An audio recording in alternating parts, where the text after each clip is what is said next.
Hi guys, tonight we're stepping into the shadows of a medieval castle cell where the walls themselves seem to exhale cold into your bones. Imagine entering that chamber for the very first time. The torches sputter weakly, their smoke curling up damp stonework, and the heavy iron door slams behind you with a finality that feels like a curse. The air bites sharp as teeth. This is not a place built for human comfort. It was never meant to be. Take a breath, and the stench of mildew and wet limestone clings to your nostrils like punishment. If you are hoping for warmth, forget it. And before we go further, pause for a moment. If you genuinely enjoy these dark journeys, hit like and subscribe. Drop your location and local time in the comments too. I always love seeing where you're tuning in from. Now, dim the lights. The real descent begins. You lower yourself to the floor. The chill shoots up your legs, settling into your spine until it feels like the stone itself is trying to freeze your marrow. No straw, no blanket, no mercy. Just the ground that centuries of prisoners before you cursed under their breath. Medieval prisons weren't designed to rehabilitate. They were holding pens, living warnings of power. Historians note that castle keeps became prisons almost by accident. Storage rooms turned into cells, with people shoved inside and expected simply to endure.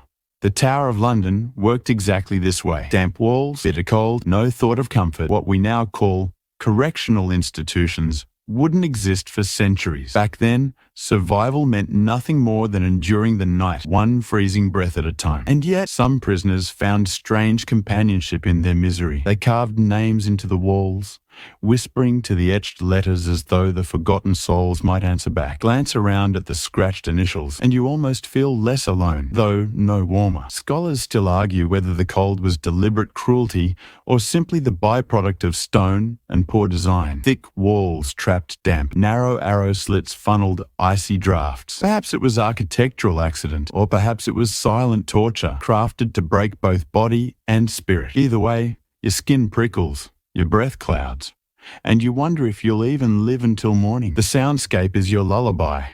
Water dripping in echoes, a rat's claws clicking unseen, the distant thump of a guard's boots overhead. Every noise is a reminder. You are locked in, forgotten. You curl tighter, clutching your cloak. If you're lucky enough to still have one, many didn't. Sometimes a ghostly breeze brushes your face. Is it air slipping through a slit window, or the memory of someone who froze here centuries ago? You shiver and realize survival here isn't about fairness. It's about stubbornness or a miracle. By morning, something shifts beneath your cheek. Straw. It crackles faintly under your weight, but moves with a life of its own. Fleas, lice, and spiders skitter away as you stir. You scratch, and the itch spreads instantly. Forget romantic images of rustic haystacks. Here, bedding is nothing but rotten straw dragged through filth. Across Europe, prisoners rarely received real bedding. Guards sometimes tossed straw into cells not out of kindness, but practicality. It absorbed waste and was easier to burn than to scrub stone floors. In France and England, prisoners often crouched on the same foul matting for weeks until it rotted into sludge. Fleas thrived. Some captives joked about naming them Sir Itch and Dame Bite, mocking companions that never abandoned them. You almost laugh, knowing the joke means your sanity is slipping. The debate among historians remains, was straw a mercy meant to keep men alive, or was it sheer negligence? Scraps thrown in because it made cleaning easier. Whatever the reason, the air fills with its sour stink, mixed with sweat and damp. You cough, dust puffs up, stinging your lips, and deep inside the bedding, something rustles. Rats tunneling in for warmth. Sleep? Impossible. The straw is a cruel trick. Softer on your bones, sharper on your mind. Then comes the plank. A guard kicks away your vermin-ridden straw and drags in a wooden board.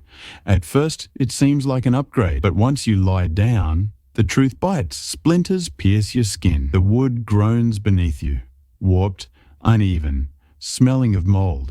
Chains rattle at your ankles, limiting your movement. Suddenly, the bed feels like punishment. Historical records confirm it. Many prisons offered only planks, some angled so captives slid off if they tried to rest. In London's Newgate prison, men were chained flat, stretched to anchor points until their bodies ached into stillness. And here's the cruel twist. Guards sometimes charged rent for the privilege. Pay and you might have a plank. Fail and you were thrown back onto stone. Even misery was taxed. The board beneath you is no comfort. It is a mockery, a parody of rest. Chains bite deeper each time you shift, until you realize here even sleep has been stolen, rationed out like bread or water. Yet, not all cruelty was solitary. Some nights, the worst cold forced prisoners together.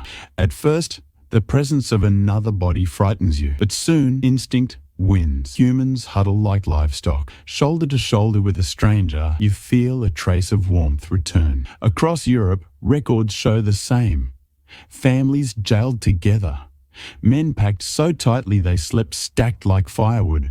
Children pressed into each other for survival. Guards mocked prisoners as pigs, saying they huddled like swine. The insult stings until you breathe in your companion's warmth and realize how true it is. Historians debate whether this was tolerated or encouraged. Was it practical, group heat preserving life until trial, or negligence? Too many bodies crammed into too few cells. Perhaps both. Either way, warmth was a resource, as valuable as bread. You curl closer to your neighbor. His breath stinks.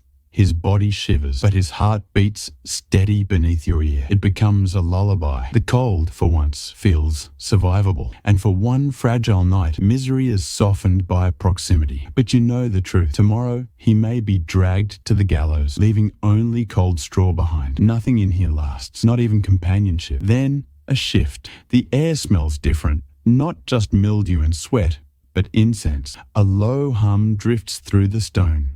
Monks chanting above you. You realize this prison is a repurposed monastery. Many religious houses became makeshift jails. Thick walls, lockable doors, already built for confinement. Papal records describe heretics kept under guard by monks. Prayer halls turned into holding cells. Some abbots even rented their spare chambers to local lords, turning piety into profit.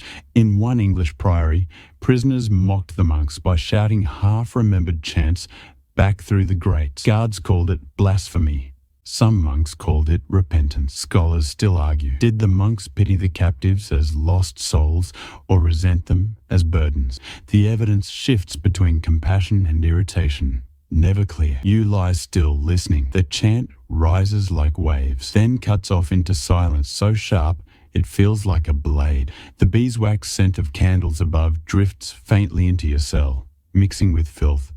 A reminder that holiness and despair were only a floor apart. You whisper to the stones, as others did before you, not to your fellow captives, not even to God, but to the walls, hoping they might remember, hoping they might answer. And in that darkness, you realize survival here isn't strength, it isn't hope.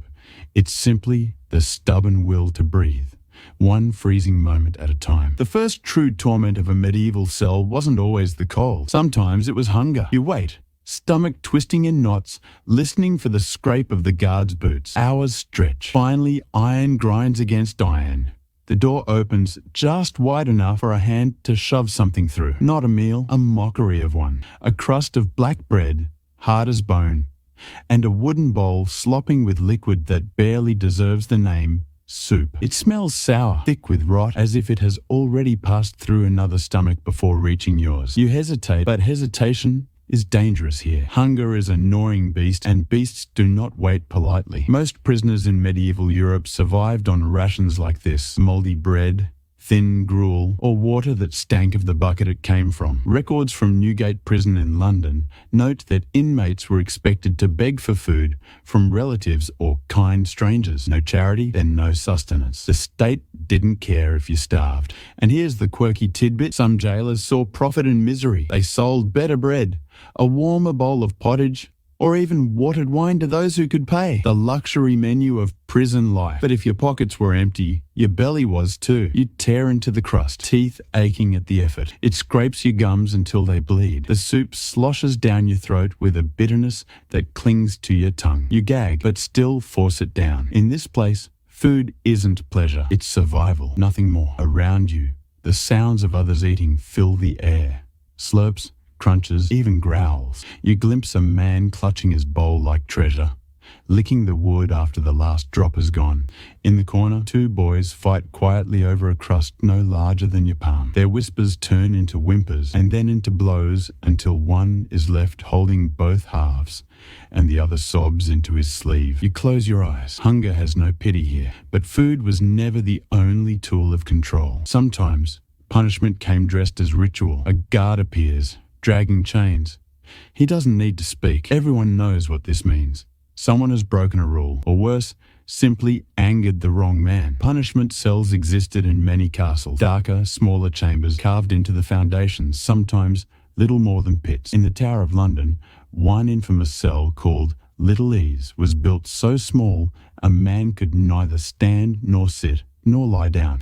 Hours inside broke the strongest minds. Some emerged unable to walk. Others never emerged at all. You're forced to watch as the guard drags a fellow prisoner, thin, feverish, muttering, toward the black doorway. The man resists, pleading, his voice echoing off the stone, but resistance earns nothing but laughter. The guard throws him into the hole, and the sound of the door slamming shut rings like a funeral bell, and the silence afterward is worse. Later, when the torches sputter low, and the cell drips with night, you hear him, his voice rising from the pit. At first a prayer, then a song, then screams, hoarse and cracking, until they fade into something softer, not silence, not quite, a low, broken murmur that seeps into your bones. You bury your face in the straw, wishing you could block it out. Here's a historical fact. Prisoners often did not survive punishments like this. The damp, the hunger, the vermin, it was all part of the sentence. Whether written or not, survival wasn't expected. The punishment was being alive long enough to suffer. And the cruel irony, many who died here weren't even convicted criminals. Some were debtors, some accused but untried,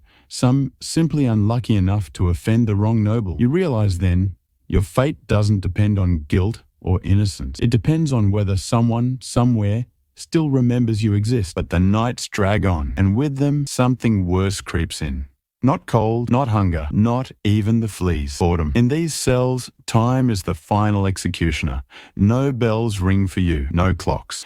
Hours and days blur until you begin to doubt the sun still rises beyond these walls. Chroniclers describe prisoners carving calendars into the stone, desperate to count days, to prove to themselves that time still moved. Some scratched prayers, some drew faces, others tallied their slow decay in crooked lines. You glance at the wall beside you. Faint grooves mark it like ribs. A tally, 5 by 5, climbing upward. You run your fingers across the scratches and realize someone was here before you. Long enough to lose count. Long enough to hope that carving stone would keep their mind intact. You lift your hand, fingernails scraping against the wall, and you begin your own mark. A whisper of rebellion. Proof, however fragile, that you still breathe. The longer you lie in this place, the more your mind begins to betray you. Cold can be endured, hunger can be ignored, fleas can be scratched. But silence becomes a torture all its own. At first, you fill it with memory. Faces of family, the smell of bread fresh from a hearth, the sound of a dog barking at dusk. But memory fades, slipping away like water through your hands. And in its absence, something else creeps in. Whispers. You turn sharply, certain someone spoke just behind you. But the cell is still. Your neighbor snores faintly, curled tight into himself. No one spoke. And yet the whisper lingers in your ears. Historians note that prisoners often described hearing voices in the dark.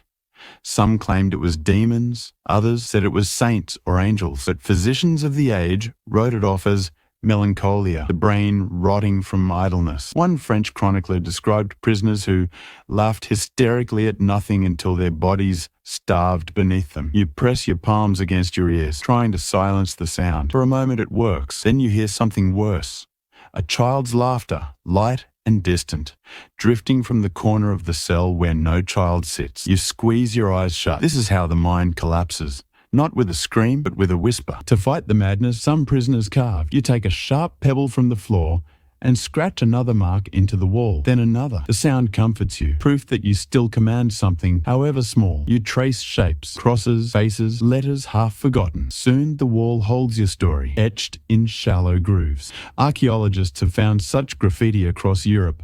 Prayers in Latin, crude sketches of ships, even tally marks that climb until they vanish mid-count. One tower in France bears a full mural, scratched by a prisoner who spent decades inside. He left behind castles, knights, even monsters. Perhaps it was a prayer, perhaps a way to cling to sanity. But the stones don't answer you, they never do. Then comes the darkness, total, absolute.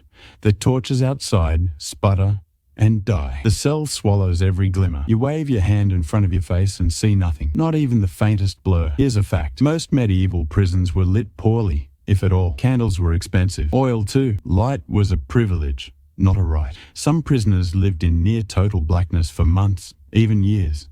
And the human mind was never built for that. You begin to feel the walls closing in. The air thickens, heavy with breath and mildew. Shapes stir in the corners, shifting in ways shadows shouldn't. You blink rapidly, but the dark remains absolute. Something brushes your leg. Rat or phantom. You can't be sure. A quirky tidbit. Some prisoners claimed the darkness itself became a creature. They gave it names, spoke to it as if it were a cellmate. Better to imagine companionship than admit you were utterly alone. You almost understand them now. You feel the dark pressing on your skin like a second body, like something alive. And then footsteps, slow, deliberate, echoing down the corridor. Hope flares, sharp as pain. The door rattles. You rise quickly, stumbling in the dark, ready for anything. A word, a scrap of bread, even punishment, anything to break the monotony. But the steps pass by. The door remains shut. You collapse back onto your straw, heartbeat loud in your ears. That too was part of imprisonment. False hope. The sound of life just beyond reach, reminding you that freedom exists, but not for you. Hunger twists your gut again. Cold gnaws your bones. The whispers return, joined now by phantom shapes in the dark, and you begin to wonder, perhaps this is the real sentence. Not the chains, not the walls, but being left alone long enough that your mind eats itself, and you can't help but whisper to the stones, just as countless before you did. Is anyone still listening? The stones do not answer, but the whispers, they grow louder. First thing you notice isn't sight or sound, it's smell. The cell reeks, always has, but tonight it's worse. A sickly sweetness mixed with damp rot. You don't need to look to know what it means. Someone has died. In these prisons, bodies were not always removed quickly, sometimes not at all. Jailers saw little difference between a man half dead and one fully gone.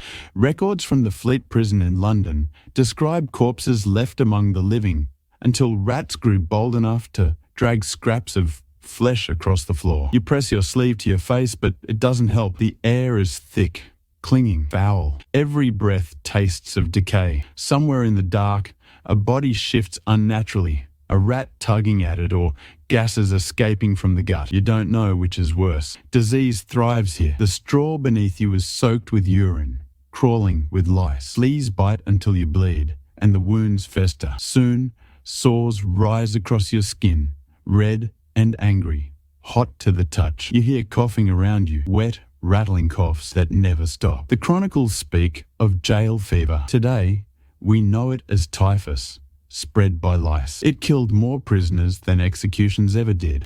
In 1577, during the Oxford Assizes, the fever swept from the jail into the courtroom. Judges, jurors, spectators, over 300 dead. The disease cared little for walls or titles. And now, lying here, you feel its shadow creeping into you. Your skin burns, though the cell is cold. Sweat pools in your collar. Your head throbs like a drum. You tell yourself it's nothing, just hunger, just lack of sleep. But you've heard the sound before, the rattling breath of the fevered, and you know what comes next. Some men begged for death. When sickness took hold, they clawed at the door, pleading for the mercy of a rope, an axe, even the fire. Anything but the long drowning that fever brings. Others sang, their voices cracked, delirious, rising in half-remembered hymns. You've heard them too, songs drifting through the corridor, tuneless and broken, but desperate to keep the soul tethered a little longer. One prisoner near you begins muttering now, a constant prayer under his breath, Latin perhaps, or just gibberish. His voice trembles, rising into sobs, then collapsing into silence. You wait for the sound to start again. It doesn't. The jailer doesn't come tonight. No bread, no water, no bucket emptied. Hours pass in darkness with only the drip of water and the shuffle of vermin for company. Your tongue feels like leather. Your lips crack until they bleed. And then comes the terror. You realize you want the jailer to come, even if it means more moldy bread, more spoiled soup, more laughter at your misery. You want the door to open, to prove the world still exists beyond this stone box. But the door doesn't open. This is how medieval imprisonment kills. Not in a single moment, not with a clean blow, but slowly, through hunger, disease, darkness, and silence. A death stretched out over weeks, months, even years. And yet, something in you refuses. A flicker. Weak but alive. You scratch another mark into the wall. Proof that, at least tonight, you endured. But the question hangs in the air, heavy and unspoken. How many more marks before you stop counting? The door groans open. Light stabs your eyes like knives. You flinch, clawing at the sudden blaze of torches. After days, weeks, in darkness, the glow is unbearable. You weep without meaning to. Tears streaming from raw eyes. The guard doesn't care. He seizes your arm, hauling you upright. Your knees buckle. Your legs, starved of strength, tremble as though they don't remember how to hold you. Chains rattle as you stumble forward, each step an agony. This was the cruel joke of medieval justice. Most prisoners waited months, even years, before seeing a trial. And when it came, it was less a hearing than a performance. Guilt was often assumed. Confession was prized above all. Truth mattered little. Suffering mattered much. The corridor smells of smoke and tallow. You pass other cells, shadows moving inside, faces pale and hollow. Some reach through the bars, muttering prayers or curses. Others watch silently, eyes like burnt-out lamps. The stairs are worse. Each step drags at your bones. You crawl more than climb. Chains clanking against stone. By the time you reach the hall, your breath is ragged, your chest tight with fever. Then voices, so many voices. The sound crashes over you like a wave. After the silence of the cell, it's deafening. The hall is crowded, clerks scratching the notes, guards leaning on spears, onlookers whispering eagerly. For them, your misery is spectacle. You are shoved before the bench. A man in robes sits high above, his face stern, unreadable. The judge, he asks the questions, but they are not questions meant to be answered. They are traps. Did you steal? Did you conspire? Did you deny the church? Each word is heavy, carved already into the air. Your answers, weak, trembling, scatter like dust. The crowd shifts restlessly, eager for drama, for blood. Here's the truth. Medieval trials were rarely fair. In England, juries often consisted of the very neighbours who accused you. In France, testimony could be twisted by bribes or grudges. And across much of Europe, confession, no matter how it was obtained, was considered the purest form of evidence, which is why you fear what comes next. The dungeon was only the waiting room. Judgment requires something more, proof, a confession. And when words fail to supply it, there are always the tools. You glimpse them as you are dragged away from the hall. Hooks glinting in firelight, ropes dangling from beams, iron pressed into strange shapes, the instruments of truth. Some men broke quickly. A twist of the rack, a branding iron, the crushing weight of the boot, bones snapped, and with them, so did the tongue. Others held out longer, their silence bought with screams. But silence rarely won. Chroniclers record men confessing to impossible crimes, women claiming to fly with witches, men admitting to treasons they couldn't spell, peasants swearing they poisoned wells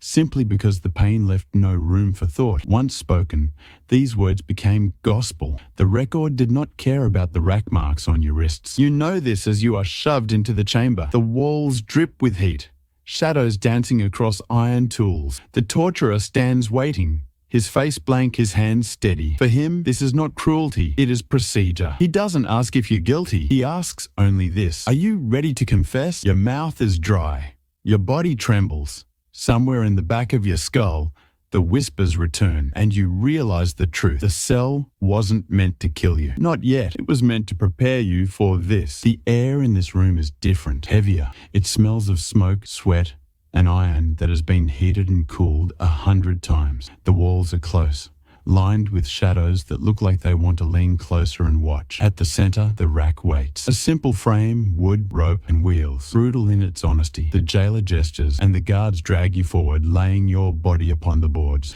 Your wrists are bound above your head, your ankles lashed tight. The ropes creak as they are fastened. You are stretched like a bow, not yet to breaking, but enough that every breath feels borrowed. Here is the fact. The rack was not always meant to kill. It was meant to open, to pull the body apart until the mouth followed. Shoulders popped from sockets, ribs spread, knees tore. And when the victim screamed, words slipped out with the breath. The torturer turns the wheel. The ropes tighten. Your arms burn, sinew screaming. The first pop comes sharp, nauseating, a shoulder sliding loose from its joint. The crowd of officials doesn't flinch. They lean forward, quills scratching, waiting for you to speak. Confess, the torturer says. His tone is calm, practiced. He might as well be asking you to pass the bread at supper. You don't answer. Not yet. The wheel turns again. Pain blossoms, spreading down your ribs, across your hips. The ropes grind into raw skin, cutting deeper. You scream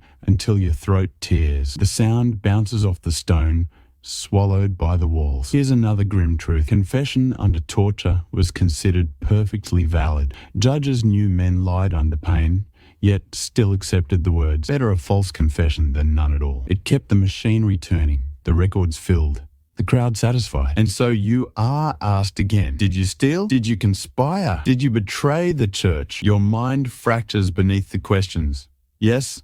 No? Maybe? The words jumble. You'd admit to anything just to make the wheel stop. But the rack is only one tool. When your voice breaks, when you choke on silence, they change tactics. The boot comes next. Your foot is thrust between wooden boards. Wedges are hammered in, splintering bone, grinding flesh. Each strike of the mallet sends lightning through your skull. You bite your tongue to hold back a cry, and blood fills your mouth. Others suffered worse. In Paris, records speak of the brodequins, iron boots heated until red, clamped around the legs. In Germany, the strappado hoisted men by their arms until the joints tore free. Every land had its invention.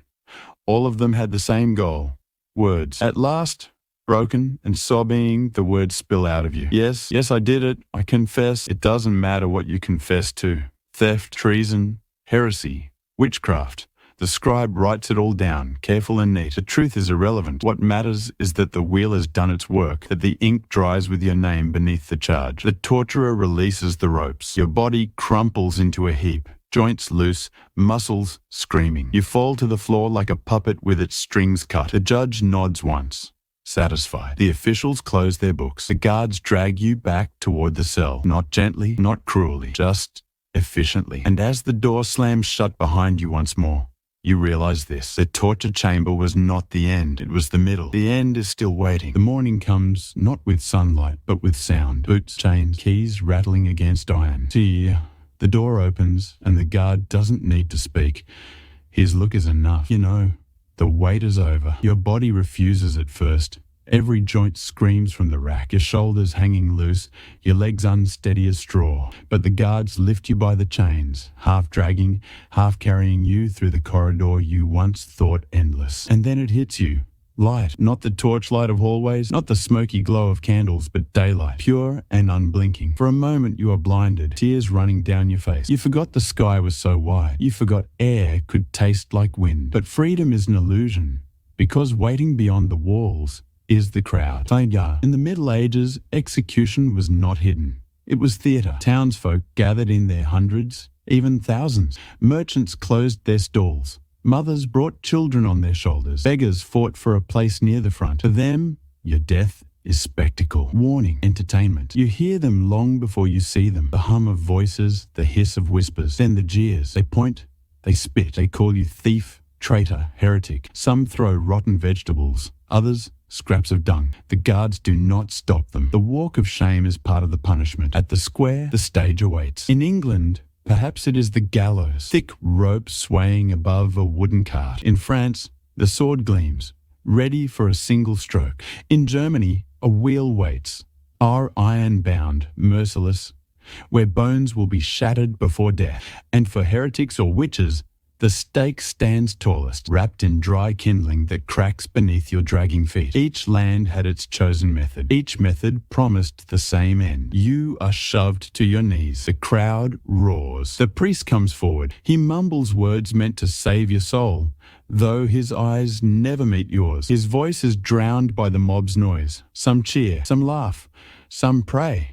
Not for you, but for themselves. The executioner approaches. He is faceless beneath his hood, but his presence is heavier than any chain. He does not see you as a man. You are duty. You are coin. You are nothing. He asks only once. Do you confess before God? The words stumble from your lips, half prayer, half sob. It doesn't matter what you say. The crowd cannot hear. The record will not care. And then, the end. If it is the rope, the cart jerks away. Your body falls, and the world narrows to fire in your throat.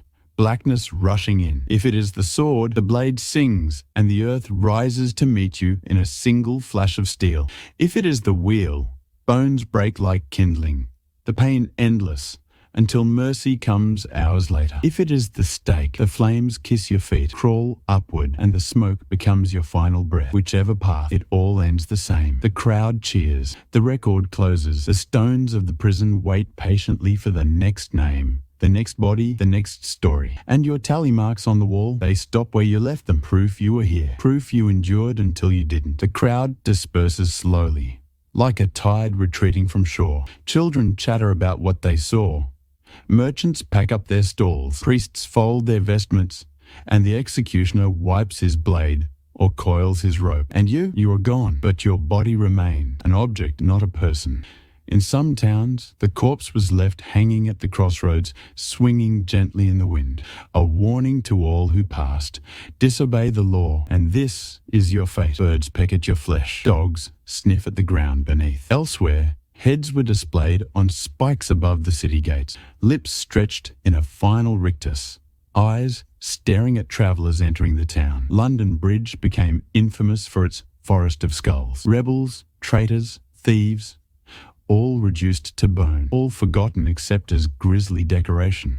If the sentence was fire, the ashes were swept into the river, scattered, denied a grave. No tomb, no cross, no marker. The church often refused burial for criminals, leaving their souls restless in the minds of those who feared ghosts. But the prison walls remembered. Every scrape of a nail, every tally mark carved into stone remained long after bodies rotted. Archaeologists still find names gouged into blocks of castle keeps, scratched prayers to saints, crude drawings of ships and swords, echoes of voices that once whispered in the dark. And villagers whispered too. Some swore that after executions, moans echoed from the cells, long after they were emptied. That straw rustled as if unseen bodies still tossed in their restless sleep, that in the coldest months the stones wept with condensation, not water, but the memory of suffering pressed too deep to vanish. Justice moved on. The next prisoner was chained, the next confession demanded, the next crowd summoned. Medieval law was not about closure, not about fairness, it was about order. The system consumed men and women alike, ground them down, and left behind only fragments. And yet there is a strange defiance in those fragments, in the carved names, in the scratches of a prayer, in the warmth shared by desperate bodies pressed together against the cold. Survival, even for a night, was an act of rebellion against a world designed to erase you. So when we walk through the ruins today, castles that tourists wander, dungeons that tour guides illuminate with fake torches, it is worth pausing in the silence, because those stones once heard everything. The rattle of chains, the hiss of straw, the cry of pain, the final prayer of the condemned. And maybe if you listen closely, they still do. The crowd disperses slowly, like a tide retreating from shore. Children chatter about what they saw.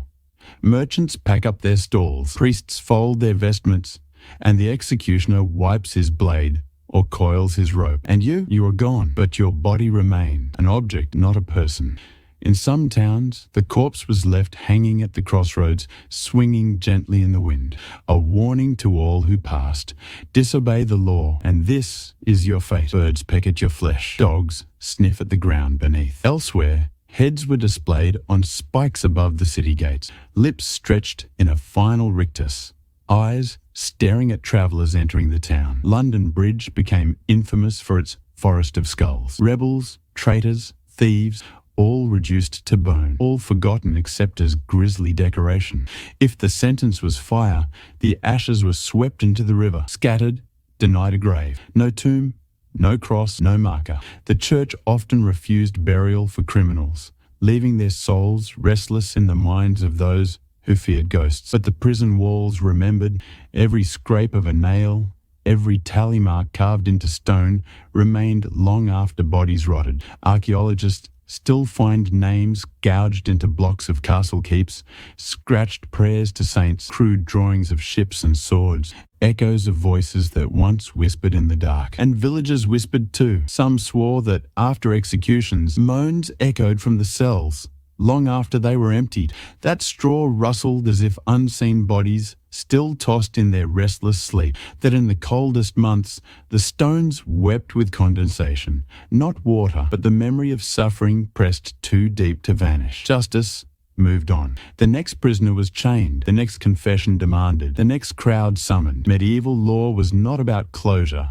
not about fairness, it was about order. The system consumed men and women alike, ground them down, and left behind only fragments. And yet there is a strange defiance in those fragments, in the carved names, in the scratches of a prayer, in the warmth shared by desperate bodies pressed together against the cold. Survival, even for a night, was an act of rebellion against a world designed to erase you. So when we walk through the ruins today, castles that tourists wander, dungeons that tour guides illuminate with fake torches, it is worth pausing in the silence, because those stones once heard everything. The rattle of chains, the hiss of straw, the cry of pain, the final prayer of the condemned. And maybe if you listen closely, they still do. The stones never forget, at least that's what people said. In the villages shadowed by castles, whispers passed from mouth to ear. Don't walk too close to the dungeon after dark. They believed the souls of the condemned clung to the walls, unwilling or unable to move on. Some swore they saw pale faces flicker in arrow slits,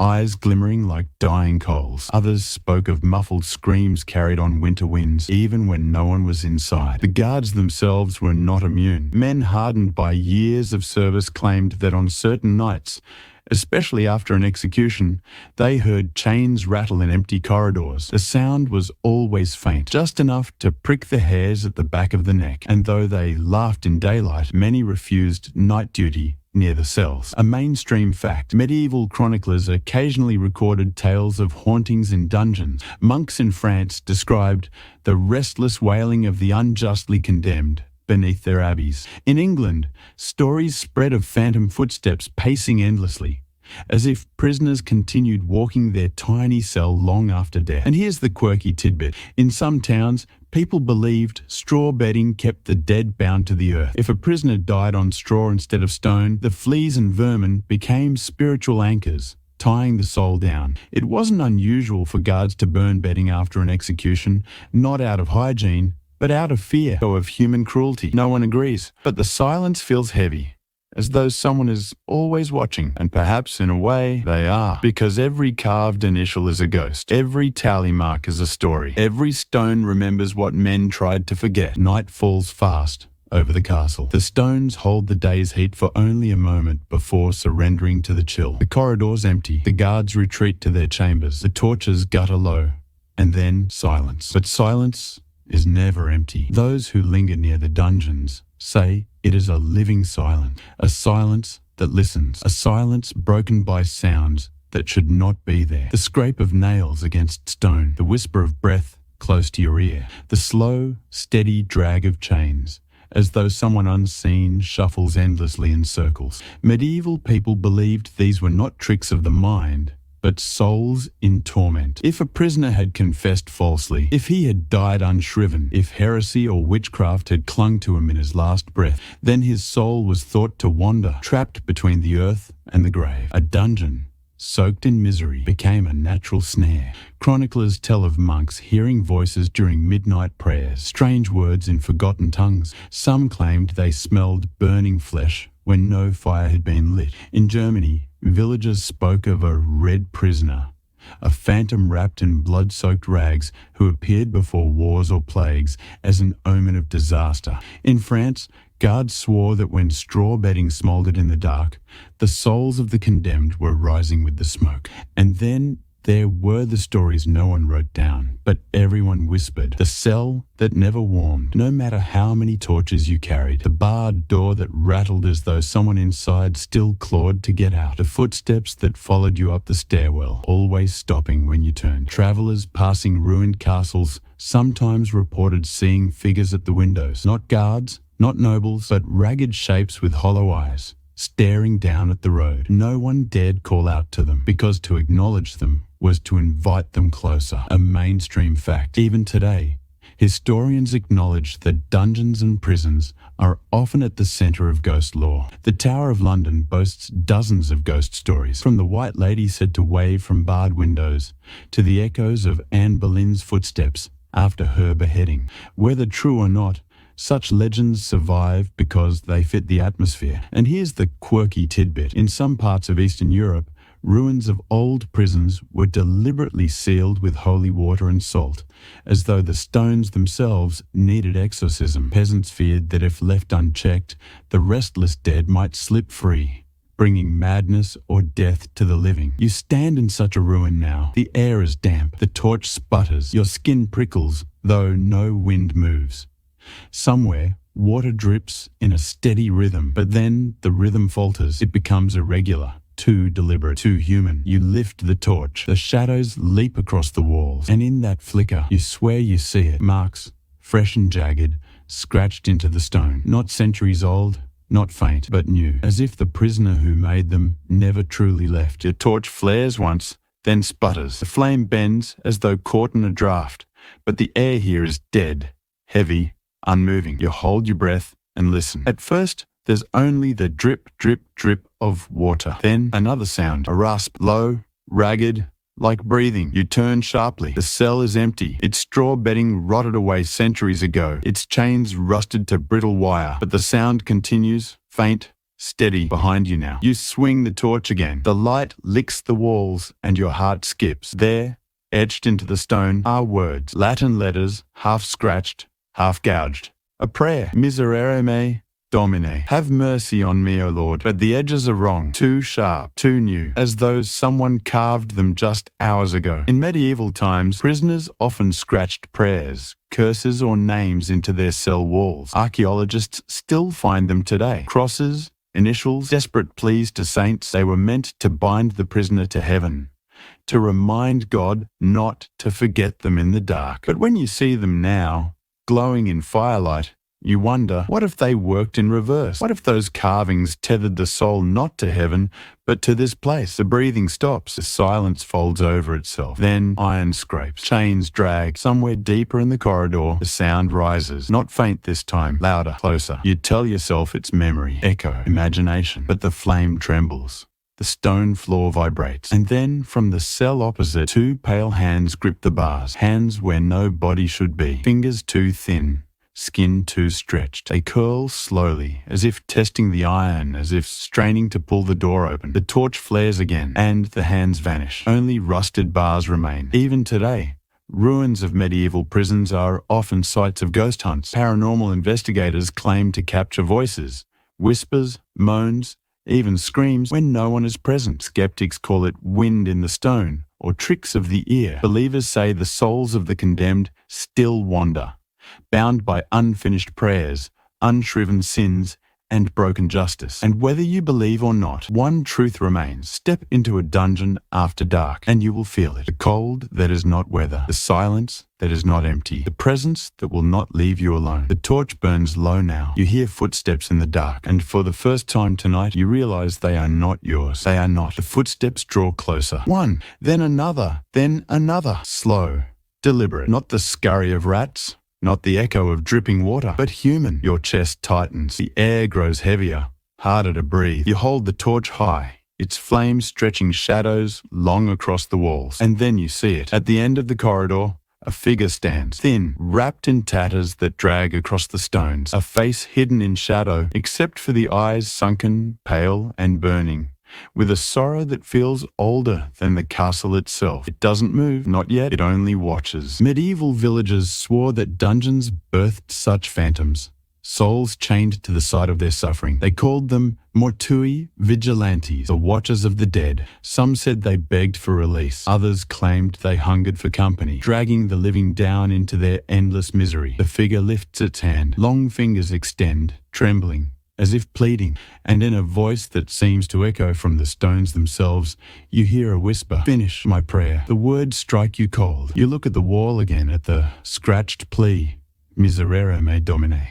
Have mercy on me, O Lord. Do you speak it aloud? Do you give the soul what it begs for? Or do you turn and run, risking whatever follows? The torch sputters violently. For a moment, the dungeon plunges into black. In that second, the air feels alive with presence. Whispers, brushing your ear, chains clattering from unseen corners, the weight of countless unseen eyes pressing down. The flame stirs again, weak, trembling, but the figure is gone. Only the sound remains. Footsteps now behind you.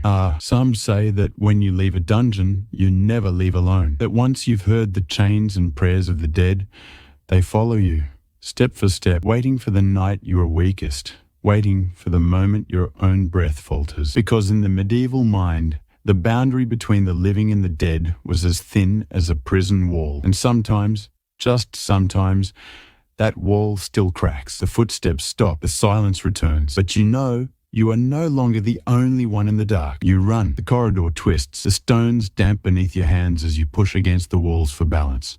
The torchlight flares wildly, throwing jagged shadows across the ceiling. Somewhere behind you, the chains still drag. Slow, patient, unhurried. You reach the stairwell. The wooden door looms at the top. You shove at it with your shoulder, and it doesn't move. The wood is swollen, warped with centuries of damp. You push again, harder, until your breath comes in gasps. The torch sputters, drops sparks to the floor, and in the silence that follows, you hear it again, a whisper. Stay. Medieval superstition said that dungeons themselves became living things, that the walls absorbed the agony of the condemned, growing greedy for more. Chroniclers wrote of doors that stuck shut during executions, of stairwells where prisoners slipped as though hands had grabbed their ankles. To a medieval mind, a prison was not just a place of stone and iron. It was a mouth, and sometimes it didn't spit out what was swallowed. Your torch dies. The darkness is complete. Not the darkness of a moonless night, but the kind that swallows sound and thought. The kind that feels alive against your skin. And in that suffocating black, the footsteps stop. You are not alone. You're surrounded. Breathing, whispers, the rattle of chains. Dozens of voices now, circling you, rising like a tide. Prayers, curses, cries of pain, all layered together until they become one terrible harmony. The dungeon has woken. A chill hand brushes your arm. Another grips your shoulder. And before you can scream, the voices fall silent. The last thing you hear is a single word, hissed in your ear as though spoken by the stones themselves. Forever. Epilogue: the ruin today. Centuries later, tourists walk the ruins of the castle. They admire the broken towers, the mossy walls, the birds circling high above, but few dare to linger near the dungeons after dusk. Guides tell them it's only a story, old legends, old fears. But some visitors swear the air grows colder near the stairwell. Some claim the door resists their hand, and more than one has walked away, pale and trembling, saying they felt someone following them up from the dark. The prisons may be empty, the chains long rusted, but the stones remember, and the stones do not let go. Trees have passed. The castle is a ruin now, a tourist attraction, a backdrop for photographs. Children run across its grassy courtyard.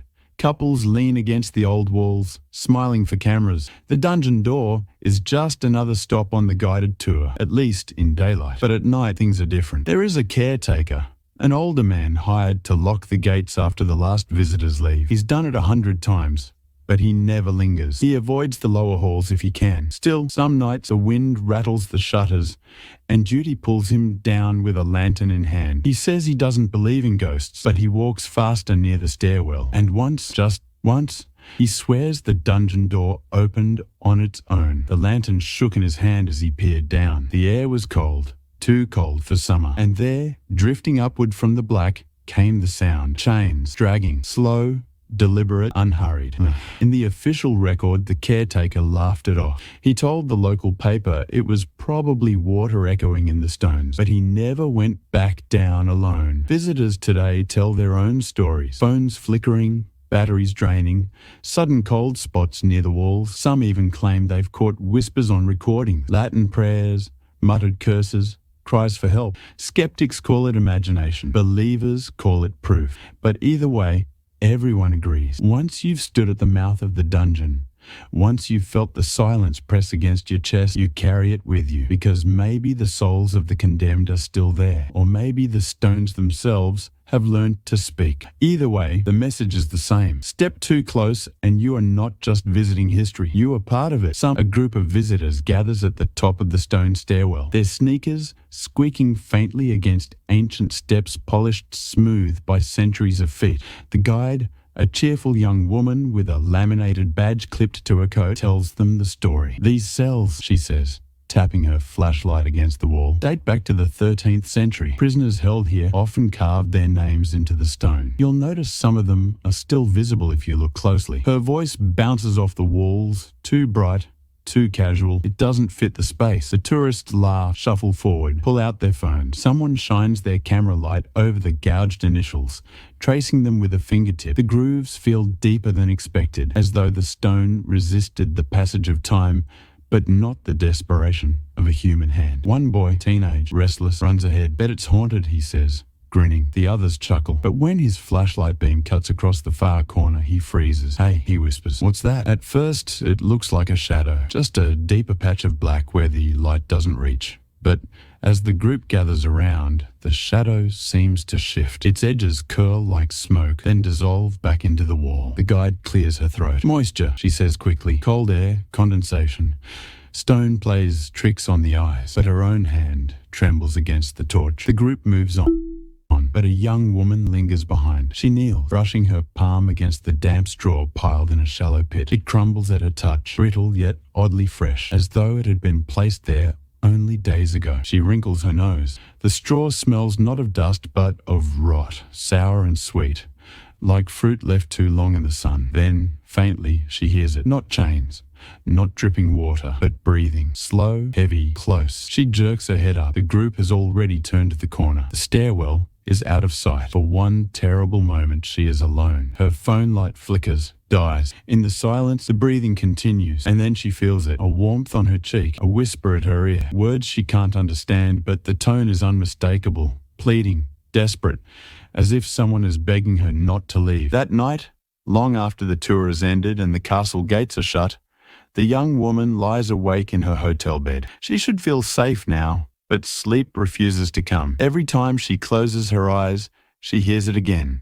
That breathing. Her cheek still tingles where the warmth touched her. When she brushes her hand over it, the skin feels fever hot, though the rest of her is cold. She tells herself it's exhaustion, jet lag, overactive imagination. But then the scratching starts. Not from the walls, not from outside the window, from her phone. The screen lights on its own. She left the camera app closed, but now it flickers to life, recording in the dark. She snatches it up. The video feed shows only the shadowed ceiling until something shifts at the edge of the frame. A hand, thin, pale, reaching. She gasps, drops the phone. The screen shatters, but the breathing doesn't stop. Back in the village, the caretaker sits in the tavern, nursing a mug of ale. He listens quietly as locals tell their usual stories, of tourists fainting, of cold spots, of whispers in the dungeon. He doesn't laugh. Instead, he mutters something under his breath, a phrase he's repeated for years. They don't like to be forgotten. No one asks him what he means anymore. The next morning, the woman doesn't show up for breakfast. The hotel maid knocks, then enters, only to find the bed perfectly made, the suitcase untouched. The only thing out of place is the broken phone on the floor. The last video is still running, though the screen is cracked. It shows stone walls, flickering torchlight, and the sound, chains dragging slowly closer. Historians insist the dungeon is empty now, but the villagers know better. Every so often, someone new is added to the silence, not by iron bars, not by judges or kings, but by the walls themselves, because in a place built for suffering, the stones remember what they were made to do. The woman is gone. Officially, she is listed as missing. The local police investigate, interview staff, check the CCTV at the castle gates, but there is nothing. No footage of her leaving the hotel, no trace of her on the roads. Her friends back home share her last text. I can still hear it, nothing else. The villagers don't look surprised. They've seen this before. Quiet disappearances, always tied to the dungeon. The locals whisper a name for it, the hunger of stones. A week later, the castle hosts another tour. A new group descends into the dungeon, phones raised, laughter echoing. The guide shines her torch along the wall. Here you can see the prisoner carvings, initials, dates, even short prayers. And then she stops. There's something new, a fresh mark gouged deep into the stone, not weathered like the others, not softened by time, sharp, jagged. It spells a single word, help. The group gasps. Someone asks if it's a prank. The guide forces a smile, says it must be modern graffiti, but her hands tighten on the flashlight, and her voice falters because she knows the truth. Those walls haven't been carved in centuries. No visitor tools are allowed inside, and this mark wasn't there last week. That night, the caretaker makes his rounds. Lantern in hand, he descends the stairs alone. He pauses at the cell. The walls seem darker somehow, as though the stone itself has thickened. He sets the lantern down and runs his fingers over the fresh carving. It's warm, warmer than flesh, and faintly, so faintly, he almost convinces himself he imagined it. He feels a heartbeat pulsing under the stone. He jerks his hand away, but in the silence, he hears something else. A whisper, soft as breath against his ear. "Don't leave me." The next morning, tourists swear the caretaker never returned to his cottage. The lantern was found still burning on the dungeon floor. The walls now hold 2 words, freshly gouged: "Help me." And so, the legend grows. Visitors come for history. They leave with shivers, stories, nightmares, and some don't leave at all, because the truth is simple. The dungeon isn't just a ruin. It isn't just memory. It's a mouth, and every few years it eats. The villagers stay tight-lipped. They've seen outsiders come and go, treating their history like entertainment, their warnings like superstition, and always someone vanishes. But one elderly man finally speaks. His name is Thomas, the oldest living resident in the valley. His voice trembles as he recalls, "When I was a boy, my grandfather told me never to step inside that dungeon. He said the walls remember. They don't just hold the screams, they become them. And when the stone is hungry, it calls out in voices you know, voices you love, voices you cannot ignore." Soon, amateur ghost hunters arrive. They bring night vision cameras, EMF meters, and bravado. They live stream from the dungeon, mocking the legends. At first, nothing happens, just dripping water, static, dust. Then, their audience watching online begins to comment. "Did you hear that? Pause. Go back. At 12:43, I swear I heard a woman crying. Look at the left side of the frame. Something moved." The ghost hunters laugh nervously until one of them feels a tug on his sleeve. He whirls around. No one is there, but the chat explodes. "She's right behind you." The stream cuts to black. Their equipment is found the next day, piled neatly at the top of the stairs. Cameras still recording, but the dungeon floor is empty. The police mark it as another disappearance. The villagers mark it as another feeding. Over the following weeks, tourists cancel their bookings. The castle, once a magnet for thrill seekers, grows quiet. But the quiet isn't safety. It's worse, because the hunger doesn't fade. It spreads. Locals begin to hear whispers in their own homes, scratching behind walls, breathing in empty rooms, shadows stretching longer than they should, doors opening in the night. One woman swears she woke to find her husband standing at the foot of the bed, staring at her, his skin pale, his mouth moving. But when she switched on the lamp, he wasn't there. He had been asleep beside her the whole time. And now, the villagers whisper a darker theory. The dungeon has grown restless. It no longer wants to wait for visitors. It is reaching out. The castle lies in silence. The tourism board has officially shut it down, citing safety concerns. Barbed wire now lines the outer gates, and warning signs keep strangers away. But legends don't die behind locked doors. A local filmmaker, obsessed with the disappearances, sneaks inside one stormy night. His camera light cuts through the damp air as he descends the dungeon stairs. Each step echoes like a drumbeat. He whispers into his recorder. "They say the dungeon feeds, that the walls keep what they take. Tonight, I'll see for myself." The beam of light lands on the wall, and there it is. Fresh carvings, dozens of them. Names, dates, please. Then his camera freezes on one final message, scrawled deep into the stone. "I'm still here." The letters are wet, not with water, but with blood, dripping slowly onto the floor. The man stumbles back, breathing hard. His light flickers, and in the last frame of his recording, just before the camera falls to the ground, a face emerges from the wall itself, eyes wide, mouth open in a silent scream. The missing woman. Her lips move. One word escapes, barely audible through the static. "Run." The feed cuts to black.